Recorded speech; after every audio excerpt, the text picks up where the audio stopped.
Hello everyone, मेरी हिंदी कहानियाँ में आप लोगों का स्वागत है। आज की कहानी है दामाद को हुआ सासू माँ की समझदारी पर गर्व। कहानी अगर पसंद आए तो वीडियो को लाइक और सब्सक्राइब जरूर करना। चलिए कहानी शुरू करते हैं। किचन में पत्नी जी के द्वारा जिस तरह से जोर जोर से बर्तन पटके जा रहे थे, उससे मुझे अंदाजा हो गया कि घर में काम करने वाली ने एक सप्ताह की छुट्टी ले ली है, इसलिए नाराजगी बर्तनों पर निकल रही है।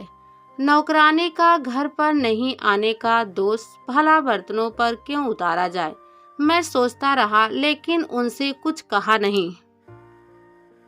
रात को बिस्तर में जाने से पहले वे फोन पर अपनी माँ से नौकरानी की शिकायतें करती रही। मम्मी, ये कमला ऐसे ही नागा करती है, इसका वेतन काटो तो बुरा मुंह बना लेती है। मैं तो यहाँ की नौकरानियों से तंग आ चुकी हूँ।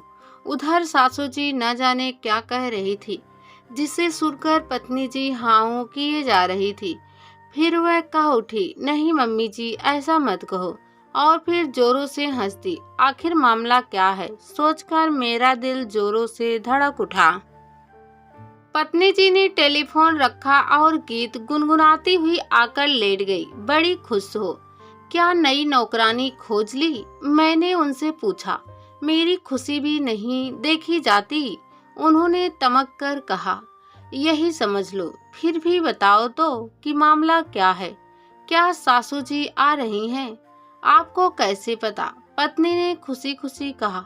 मुझे तो जैसे बिजली का करंट लग गया। मैंने सोचा सासू जी आएंगी तो कई महीनों रहकर घर का बजट किसी भूकंप की तरह तहस नहस करके ही जाएंगी। मैं भी कल से 7-8 दिनों की छुट्टी लेकर कहीं चला जाता हूँ। मैंने मन ही मन विचार किया। तुम्हें इतना खुश देखकर समझ गया था कि तुम्हारी मम्मी जी आ रही है। मैंने उनसे कहा, तुम कितने समझदार हो। पत्नी जी ने मुझसे कहा तो सच जानिए मैं शर्मा गया।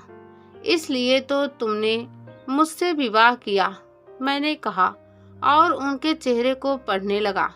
वह भी शर्म से लाल हो रही थी। मैंने फिर प्रश्न किया, वह घर की नौकरानी कब तक आ रही है?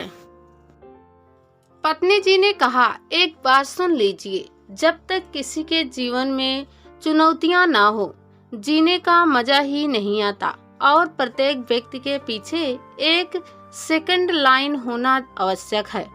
मैंने सुना तो मैं घबरा गया। पत्नी जी आखिर ये कैसी बातें कर रही हैं? मैंने तो कभी पत्नी जी के पीछे किसी सेकंड लाइन के विषय में सोचा तक नहीं। और आज ये क्या कह रही हैं? क्या मैं छुट्टी पर जा रहा हूँ तो कोई दूसरा पुरुष मेरे साथ पर यहाँ होगा? सोचकर ही मेरी रूह कांप गई। मेरे चेहरे पर आ रहे भाव को देखकर वह ताड़ गई कि मेरे मन में क्या भाव चल रहा है। हंसते हुए उन्होंने कहा, मैं आपके विषय में नहीं कह रही हूँ। फिर मैं घर की नौकरानी कमला के बारे में कह रही हूँ। उसकी नागा, उसके अत्याचार इतने बढ़ चुके हैं कि आप विश्वास नहीं करेंगे कि मुझे उससे डर लगने लगा है। कभी भी नागा कर जाती है। वेतन काटो तो नौकरानियों के यूनियन में जाने की धमकी देते हैं। काम ठीक से करती नहीं, लेकिन मैं काम से निकाल नहीं सकती क्योंकि घर में काम बहुत अधिक है। फिर क्या सोचा, प्रत्येक परेशानी का कोई ना कोई उपाय तो निकलता ही है। क्या उपाय है? वह उपाय लेकर ही तो मम्मी जी आ रही है। पत्नी जी ने रहस्य को उजागर करते हुए कहा, क्या उपाय है, कुछ तो बताओ। या तो उन्होंने बताया नहीं, लेकिन वह कह रही थी कि पूरी कॉलोनी की कामवाली बाइयों का सुधार कर रख दूंगी, क्योंकि सासू जी से मेरी कभी पड़ती नहीं थी। इसलिए मैंने फिर सोचा कि उनके आने पर 7 से 8 दिनों की छुट्टी लेकर मैं शहर से बाहर घूम आता हूँ। फिर मैं जिस सुबह बाहर गया, उसी रात को सासू जी ने मेरे घर में प्रवेश किया। पूरे 8 दिनों बाद मैं जब घर लौटकर आया तो देखा कि बालकनी में हमारी पत्नी गरम गरम पकौड़े खा रही है। सासू जी झूले में लेटी हैं और कमला यानी घर की नौकरानी रसोई में पकौड़े तल तल कर खिला रही है। हमें आया देखकर पत्नी जी दौड़कर हमसे लिपट गई और कहने लगी, यहाँ सब ठीक हो गया है। यानी कमलाबाई वाला मामला? हाँ, कमलाबाई एकदम ठीक हो गई। कैसे, वह मैं बाद में बताऊंगी। इतनी देर में कमलाबाई प्रकट हो गई। हमारा सामान उठाया, कमरे में रखा और घर के बर्तन साफ करके किचन में पोछा लगाकर जाते जाते हमारे कमरे में आई और पत्नी जी से कहने लगी, जाती हूँ मेम साहब, नमस्ते। यह कहकर वह सासू जी की ओर पलटी और बोली, मैं जाती हूँ अध्यक्ष जी। फिर वह विनम्रता के साथ चली गई। घमंड में चूर रहने वाली कमला, जो एक भी अतिरिक्त काम नहीं करती थी और हमेशा अतिरिक्त काम का अतिरिक्त रुपया मांगती थी, आखिर ऐसा क्या हो गया कि इतनी बदल गई? मैं सोच रहा था, लेकिन कुछ समझ नहीं पा रहा था। रात को भोजन के बाद जब पत्नी जी, मैं और सासू जी बैठकर गप्पे मारने बैठे तो पत्नी जी ने बताया, मैं कमला से बहुत परेशान हो गई थी। इसका असर पूरी गृहस्थी पर पड़ रहा था।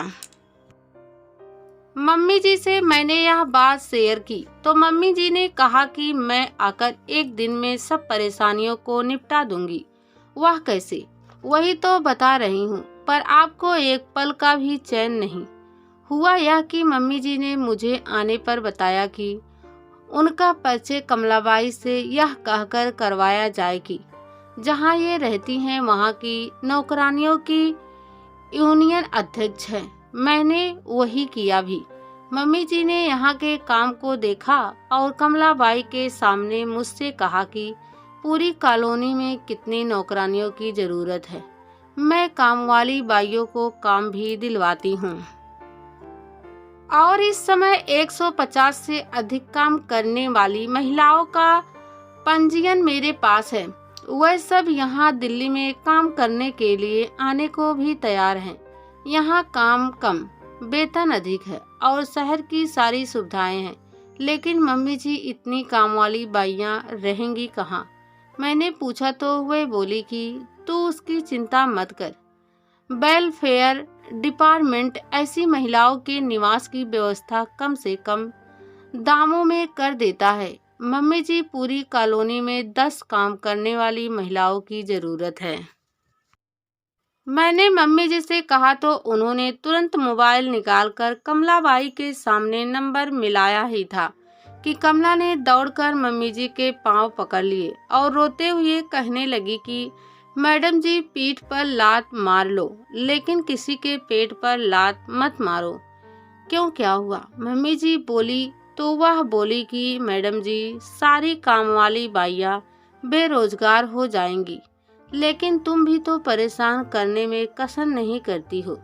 यह कहने पर उसका कहना था कि ऐसा नहीं है मैडम जी, हम जानबूझकर छुट्टी लेकर केवल अपनी उपयोगिता बताना चाहते थे कि हम भी इंसान हैं और हमारे नहीं आने से आपके कितने काम डिस्टर्ब हो जाते हैं।